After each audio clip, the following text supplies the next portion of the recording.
Our next lesson in the Civil War is called Gettysburg. In our last lesson, we compared Abraham Lincoln and Jefferson Davis. We said they were both born in Kentucky. Neither one of them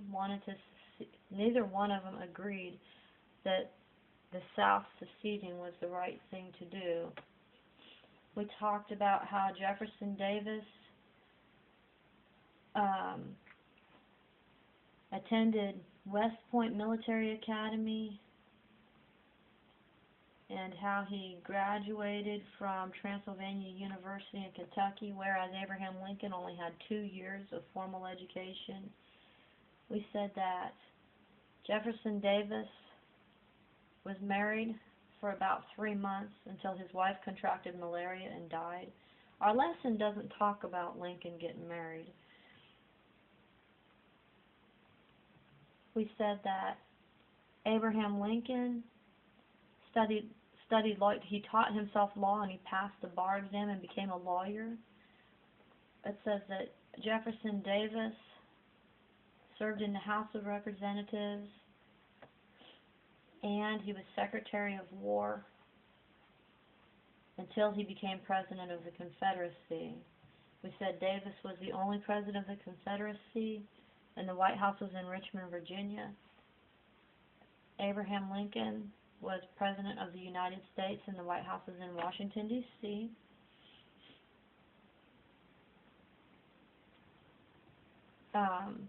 We said Davis was held prisoner for nearly 2 years because Abraham Lincoln suspended the habeas corpus.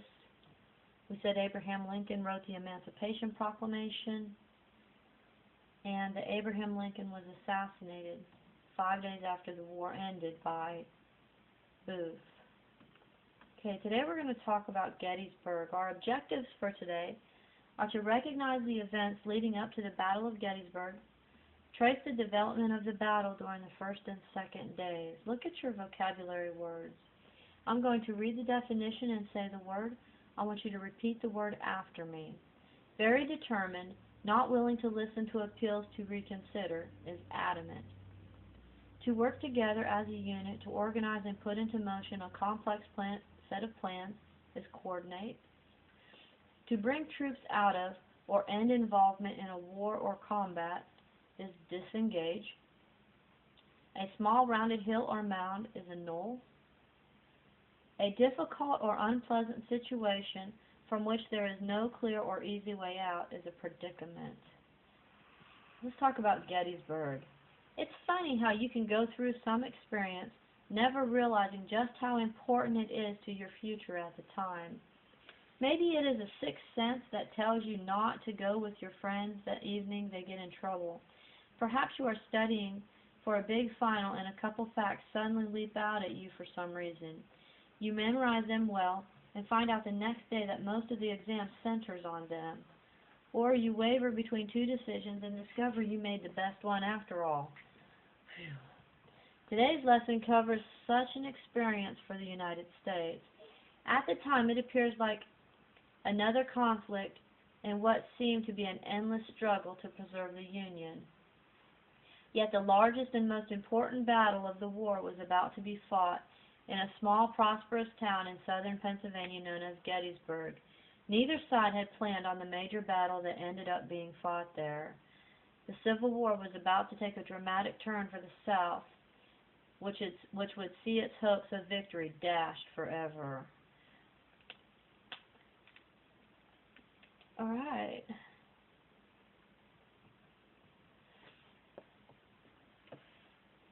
So go ahead and put your date in your notes. Today we're going to talk about Gettysburg.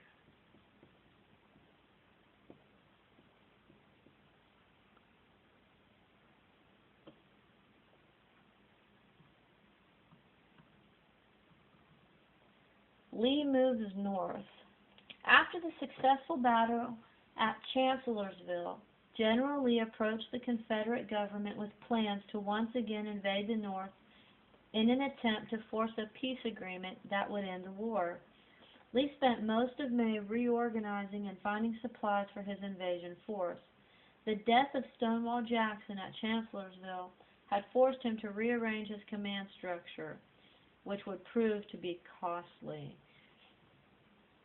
The goal of this invasion was to get the Union Army out in the open, force them into a battle on ground of Lee's choosing, and strike a crushing blow to the Union cause on Northern soil.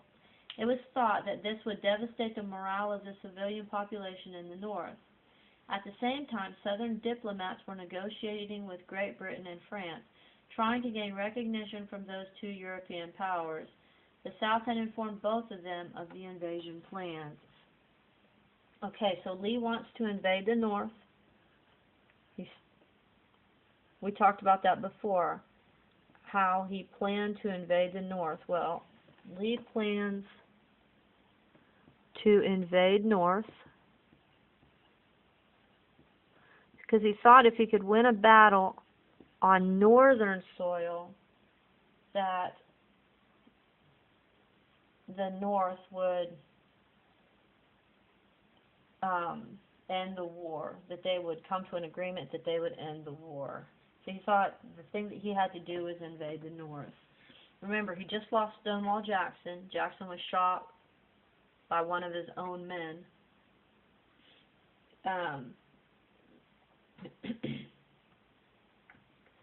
Through a series of maneuvers, the Confederate and Union armies converged on the city of Gettysburg. Okay, so well, I guess I have Gettysburg up there, but this is where he's going to fight, is Gettysburg. Union armies converged on the city of Gettysburg. Robert E. Lee had no idea where the Union army was, since his own cavalry was nowhere to be found. This would prove to be disastrous later. Okay, day one. Oddly enough, the first day of battle began because of a search for shoes. On July 1st, part of Confederate General A.P. Hill's corps was on the outskirts of Gettysburg. They had heard a rumor that there was a supply of shoes in town. The rebels were in need of these. Many had made the march north without them. Okay, so July 1st,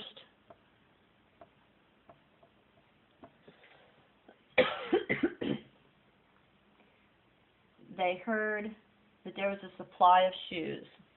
Okay, so they're looking for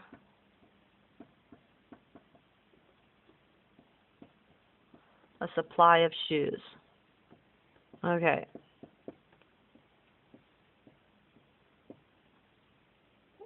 Looking for a supply of shoes.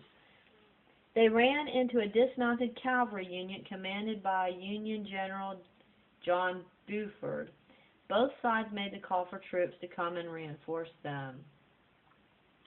As the day went on, the troops from both armies poured into town. By the end of July 1st, the Union troops had been pushed back through the city and were forced to set up positions on a series of hills just outside and south of the community. The first day was a smashing success for the Confederates. The only drawback was that they had not pushed Union troops off the hills outside of town before the day was done. Okay. So by the end of day one, Confederates were winning.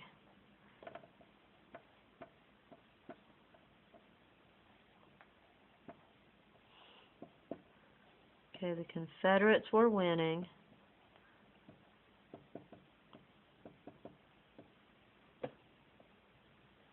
But they didn't push the North off the hills.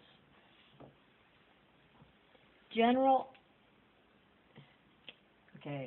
Ewell, who had taken over command of Jackson's old corps, had an opportunity to accomplish this, but he hesitated. Okay. General E.W.E., I think it's two L's, E.L.L. He could have pushed the northern troops off the hills, but he hesitated. Okay, hesitated to push northern troops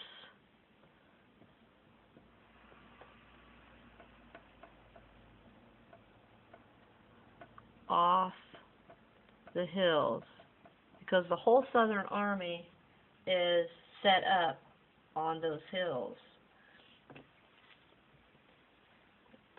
While he was trying to decide what to do, Union troops dug in. Had Jackson been alive, his aggressive nature would have made it an easy decision, and quite likely that would have ended the fighting in Gettysburg. Unfortunately for the Southern cause, this was not the case. That night, one of Lee's commanders, General James Longstreet, urged Lee to disengage from the battle. He believed those hills were going to be too difficult and costly to capture. Lee, though, was adamant. The enemy was in front of him, and after the great successes achieved the first day, he could not see retreating. He wanted to attack the enemy, for he had great confidence in his army's abilities, no matter what the task. Okay, so let's talk about day 2.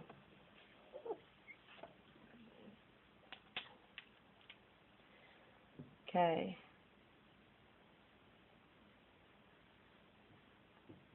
Day 2.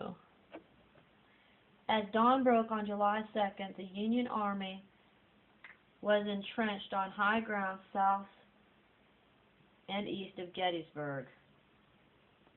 On their right flank, the anchor of the position was an area known as Culp's Hill, which Ewell had failed to take at the end of the first day's fighting. Moving south from this rise, the Union had established a position along an area where the town's cemetery was located, known as Cemetery Ridge. This ridge curled to the southeast and connected with 2 rocky knolls, called Little Round Top and Big Round Top. This very strong position was in the form of a fishhook and proved difficult to take. At a meeting the night before with many of his fellow officers, Lee outlined what he wanted done. The principal assault was going to be led by General Longstreet and his 2 fresh divisions. They would attack the Union left, which they thought was at the southern end of the Cemetery Ridge. General Ewell would move against the Union right flank near Culp's Hill at the same time. This would turn into a full-scale attack after General Meade, the Union commander, took men from his right flank to reinforce his left where Longstreet was attacking. It was hoped then that both flanks would crumble and the rebels would have their war-ending victory. On the evening of July 1st, which was day 1, Longstreet argued unsuccessfully that they should disengage, move the army away from Gettysburg, and try to get between the Union troops and Washington, D.C. That would force the Yankees to leave their strong defensive positions and fight the rebels in an area where the Confederates would have an advantage.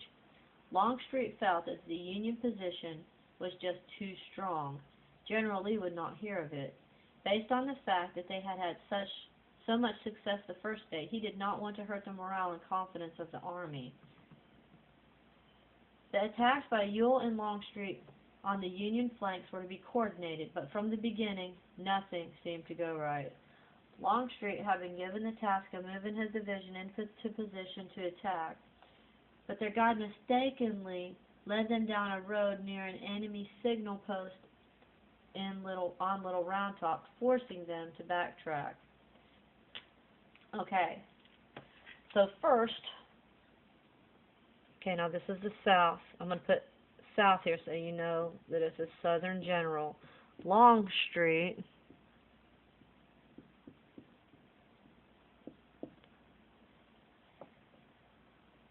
he was supposed to be going into position, but he went the wrong way.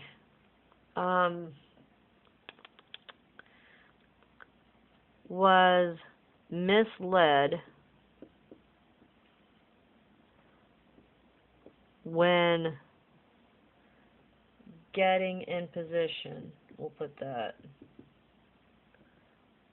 Getting in position. Okay. To make the situation worse, the left flank of the Union Army that Longstreet had been ordered to attack was in a different location. The result of this was some horrendous fighting in places called Peach Orchard, Wheatfield, and Devil's Den. The actual main attack did not take place until 4 o'clock. Okay, he was misled, and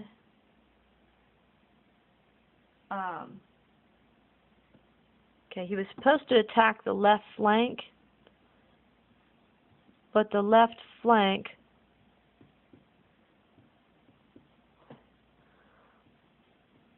wasn't where Longstreet thought it was.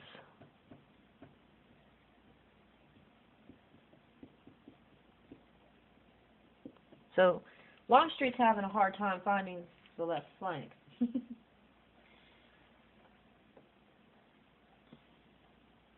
Alright, so let's find out what happens.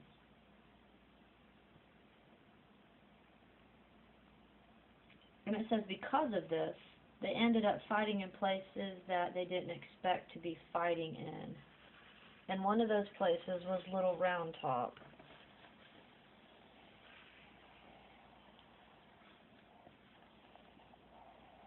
So let's talk about Little Round Top. Well, you're probably done with all that.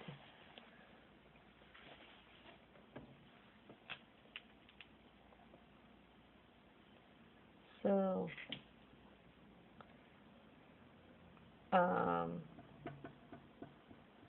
Little Round Top.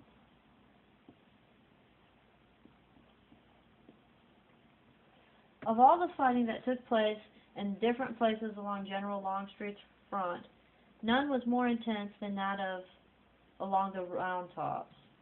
These two knolls dominated the southern end of Cemetery Ridge and became the key to the ability of the Union to hold up on their position. Holding a position to the Union's far left was the 20th Maine, commanded by former English professor Joshua Chamberlain. As the Confederates attempted to attack Little Round Top, it became evident that the northern position was too strong. They swung around the hill and launched numerous attacks on Chamberlain's position. His men fought off the rebels for approximately 2 hours. As the bloody day was dawning to an end, the men from Maine found themselves in quite a predicament. Nearly 30% of their number had been killed or wounded, and the rest was virtually out of ammunition. As the rebels began to mass for another move forward, Chamberlain suddenly ordered his men to fix bayonets and charge.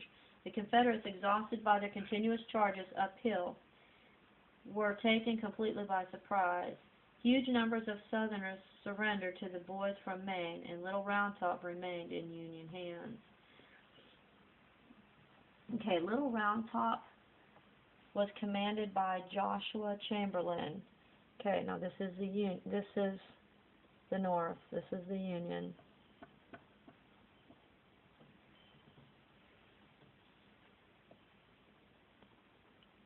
Joshua Chamberlain. C-H-A-M. Okay.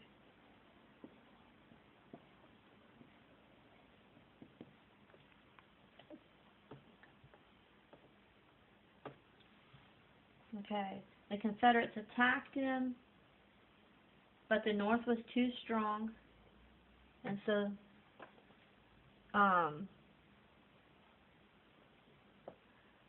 30% of the South Army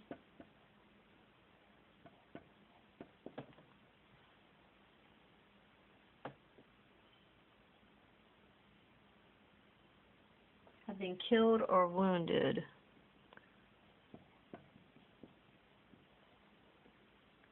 Killed and wounded.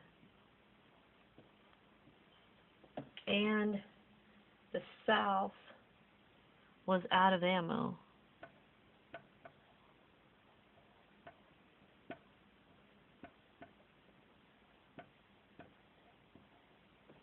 And so Chamberlain did what any good commander would do. He told them to attack. So when Chamberlain attacked the south, they had to surrender.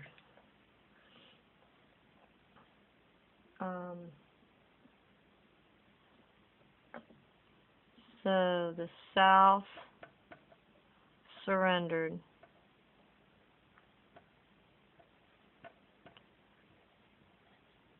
When I say the South, I'm just talking about this particular group.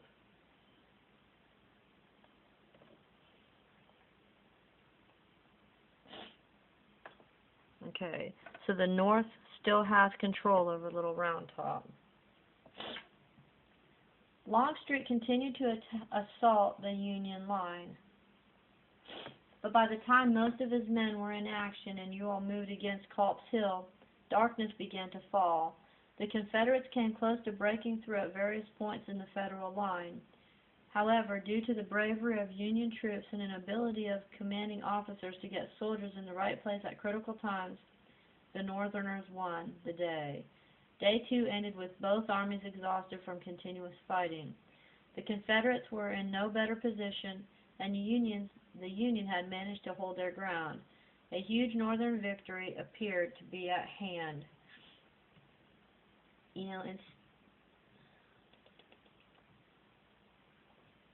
Okay, so Day 2,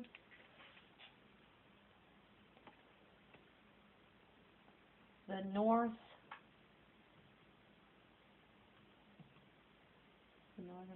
won the day. So Day 2 was won by the North. The North was winning at the end of Day 2. Okay?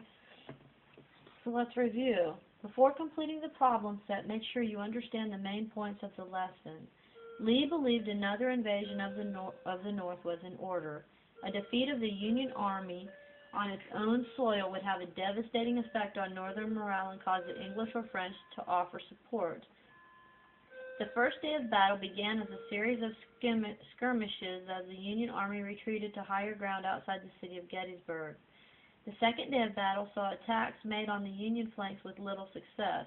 The most famous of these was at Little Round Top, where Union Commander Joshua Chamberlain had his men unexpectedly counterattack the Confederate Army. At the end of the second day, little had been accomplished by the Southern Army, as the Union was able to dig in and prepare for Day 3. Okay. Go ahead and review this lesson, study your notes, and answer the questions.